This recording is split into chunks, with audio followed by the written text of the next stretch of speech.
Seorang pria tiba-tiba muncul dari kegelapan dengan wajah menyeramkan, lalu menyerang seorang pria lain. Pria itu kemudian berlari keluar ruangan sambil berteriak meminta tolong. Ia menggedor seluruh pintu ruangan, tapi saat itu semua orang sedang berlibur. Ia pun akhirnya bersembunyi di bawah tempat tidur. Tiba-tiba pria aneh itu melangkah di belakangnya dan menangkap pria itu. Karena berada di bawah ranjang, pria ini tak bisa menyelamatkan diri. Tubuhnya penuh luka oleh serangan manusia aneh itu. Keesokan harinya, pria ini mengalami patah tangan. Namun ia ingin tetap kembali ke asrama tempat ia bekerja, ditemani oleh seorang supir. Sementara itu beberapa anak muda sedang menikmati liburannya di danau tak jauh dari asrama itu. Saat mereka sedang beristirahat, salah satu dari mereka berjalan ke tengah hutan untuk memotret beberapa hewan liar. Tapi tiba-tiba ia menemukan sesuatu, sebuah botol kecil yang berkarat. Karena rasa penasaran, pemuda ini pun memberanikan diri membuka botol itu. Muncullah sebuah asap kuning, membuat pemuda ini terkejut. Botol itu terjatuh dan pecah. Tampak sesuatu di dalamnya, benda kecil dan dua buah paku. Pemuda ini pun memotonya. Tiba-tiba ia merasa seperti ada seseorang yang memperhatikan. Ada juga suara seseorang yang terus memanggil namanya, tapi ia tak menghiraukan dan berlalu pergi. Tak jauh dari tempatnya ada beberapa benda aneh. Tempat apakah itu sebenarnya?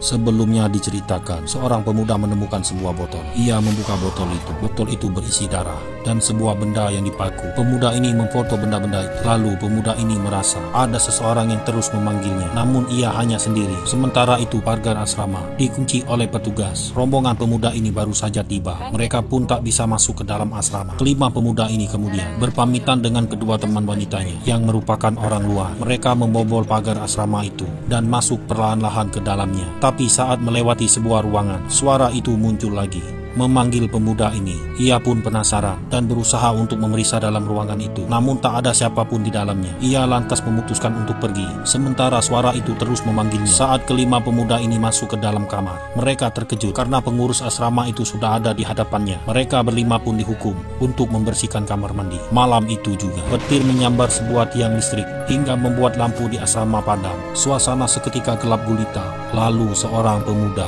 berdiri di sudut ruangan. Wajahnya tampak pucat. Ia terus membayangkan sebuah penemuan aneh di dalam hutan yang tak kunjung pergi dari ingatannya. Tubuhnya kemudian lemas. Ia pun muntah-muntah.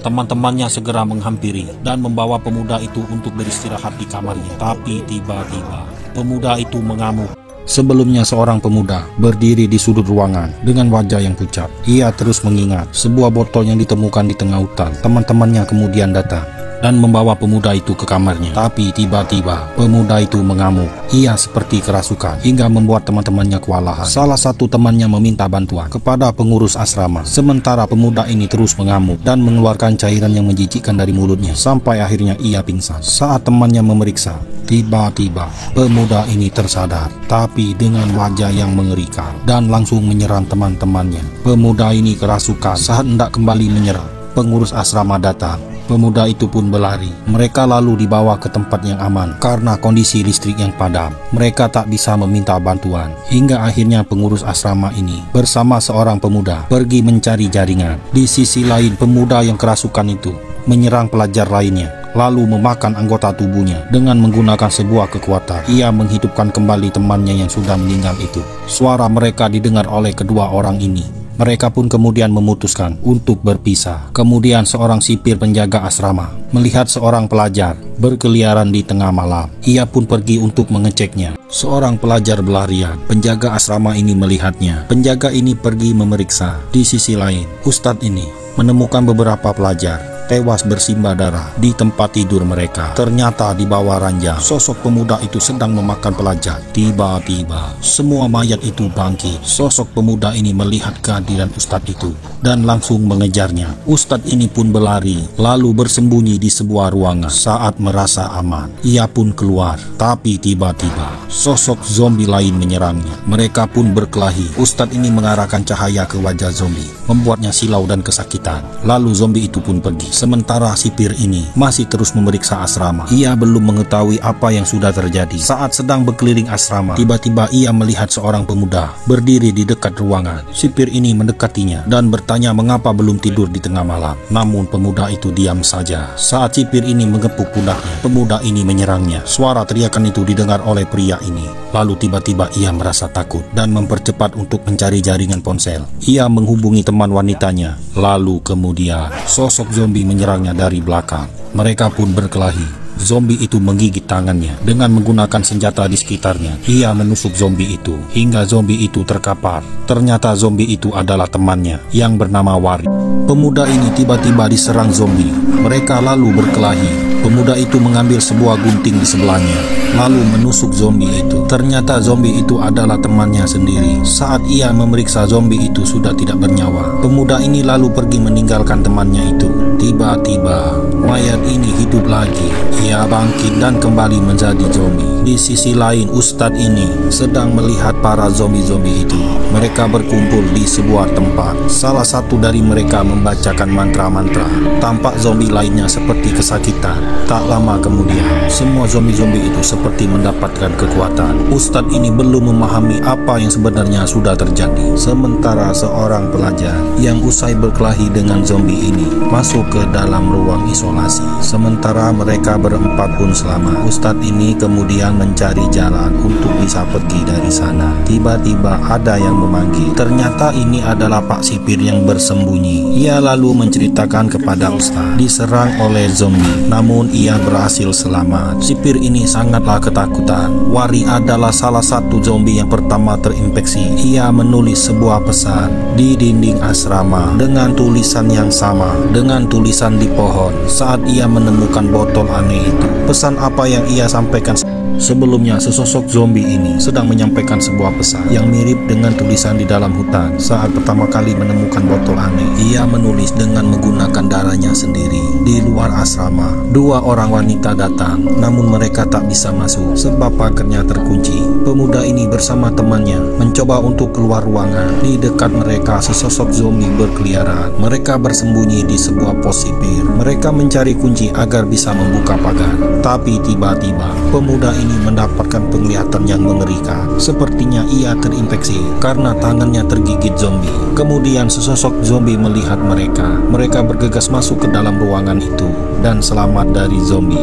Tapi pria ini kemudian pergi meninggalkan temannya. Saat di luar, ia bertemu lagi dengan zombie yang siap menggigitnya. Tapi aneh, saat berhasil menangkap pemuda itu, zombie ini tidak menggigitnya dan malah berlari pergi meninggalkan pemuda itu. Bukannya senang karena aman, pemuda ini malah bersedih. Ia merasa sama seperti mereka, terinfeksi virus zombie. Pemuda ini pun menangis histeris. Lalu kedua wanita ini memilih halaman belakang asrama, kemudian menerobos masuk ke dalam. Mereka menemukan sebuah bola yang berlumuran darah dan sesosok pelajar yang sedang berdiri. Apakah pelajar itu juga zombie? Kedua wanita ini menemukan bola berlumuran darah. Lalu mereka melihat seorang pemuda berdiri di depan gawang bola. Mereka lalu menegur pemuda itu. Tapi tiba-tiba pemuda itu mengejar mereka. Suara mereka didengar oleh kedua orang ini. Seorang wanita berusaha mengikat pemuda itu agar tidak menggigit temannya. Kedua orang itu datang menolong mereka, lalu mengarahkan cahaya ke muka zombie itu. Zombie itu kesakitan lalu kabur menjauh. Saat orang-orang ini pergi, zombie itu seperti berteriak, memanggil teman-temannya. Semua zombie keluar ke lapangan. Sementara seorang pemuda bernama Adli merasa kesakitan karena terinfeksi zombie. Teman-temannya kemudian masuk ke dalam sebuah ruangan. Mereka mencari Adli. Lalu seorang teman datang dan menceritakan bahwa Adli telah berubah seperti zombie. Mendengar itu, semua temannya pada terkejut. Mereka kemudian mengatur rencana agar bisa keluar dari tempat itu dengan selamat. Sementara Adli terus merasa kesakitan. Ia lalu berjalan mendekati temannya Wari yang ternyata masih hidup. Adli pun berlutut meminta maaf kepada Wari. Wari lalu menyuruhnya untuk memejamkan mata Adli lalu memejamkan matanya. Seketika Wari berubah menjadi zombie, lalu menulis sebuah simbol ke wajah pria ini dengan menggunakan darah. Bagaimana nasib pria ini selanjutnya? Zombie ini menuliskan sebuah simbol di wajah seorang temannya sambil membacakan mantra-mantra. Seketika pria itu berubah menjadi zombie. Di sisi lain, sipir dan wanita ini berusaha untuk membuka pintu. Mereka hendak membenarkan sebuah mesin, sementara kedua teman lainnya berusaha untuk mengumpulkan kunci-kunci yang mereka butuhkan. Ustadz dan wanita ini hendak pergi mencari jaringan, tapi mereka bertemu dengan zombie yang sangat beringas di sebuah ruangan. Lalu mereka melihat sosok Adli yang berdiri di sebuah ruangan. Saat mereka mendekatinya, Adli berubah menjadi zombie dan menyerang mereka hingga menumbangkan Ustadz itu. Saat hendak menggigitnya, wanita ini berusaha menghalangi. Dengan sekuat tenaganya, wanita ini lalu mengingatkan Adli bahwa ia adalah kekasihnya, tapi Adli yang tidak sadar langsung mencekik wanita itu, hingga akhirnya ia pun melepaskan cekikan itu lalu berlari meninggalkan kekasihnya. Kemudian ia melompat dari atas gedung itu. Ia memutuskan bunuh diri karena tak mau melukai orang-orang di sekitarnya. Sementara jasad Adli kemudian dikerumuni oleh semua zombie. Melihat dua orang di atas, zombie itu lantas mengejar mereka. Mereka bersembunyi di ruangan. Sementara di luar, beberapa pelajar digigit zombie. Begitu juga dengan sipir ini. Bagaimana akhir cerita ini? Orang-orang ini diserang oleh zombie. Jika mereka meninggal, mereka akan bangkit lagi menjadi zombie. Jumlah zombie semakin banyak dan menguasai asrama itu. Bahkan seorang ustadz mulai terinfeksi virus zombie yang membuatnya sangat kesakitan. Ia kemudian berpesan kepada wanita ini agar pergi melalui pintu rahasia. Ustadz itu lalu membuka tabung gas. Saat itu juga lampu mulai menyala. Zombie-zombie itu tak bisa terkena cahaya. Mereka semua kesakitan dan berguling di tanah hingga mereka benar-benar tewas. Saat suasana sepi, kedua orang ini keluar dari ruangan. Kini mereka aman. Sementara wanita ini melihat semua ruangan terbakar. Ustadz itu memilih untuk mengakhiri hidupnya daripada akan banyak melukai orang. Malah mengerikan itu telah usai. Dari sekian banyak para pelajar, hanya 3 orang yang berhasil selamat. Berita itu seketika viral di dunia maya. Para polisi dan tim evakuasi diterjunkan ke lapangan. Ada 2 petugas yang menemukan sebuah tanda aneh di dinding yang terbuat dari darah segar seperti mantra rahasia. Beberapa orang selamat, sebagian dirawat di rumah sakit, dan film pun selesai. Ikutin terus film lainnya.